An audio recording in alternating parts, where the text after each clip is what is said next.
round stickers. There's felt on the bottom. There's cutouts. There's little metallic stickers. And this is how I'm going to solve the cube. Blindfolded, just like this. Join me, the blind girl, on learning how to solve the cube. It's an exciting journey and anybody can do it.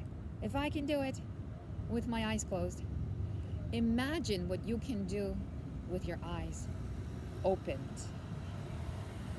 I'll see you soon.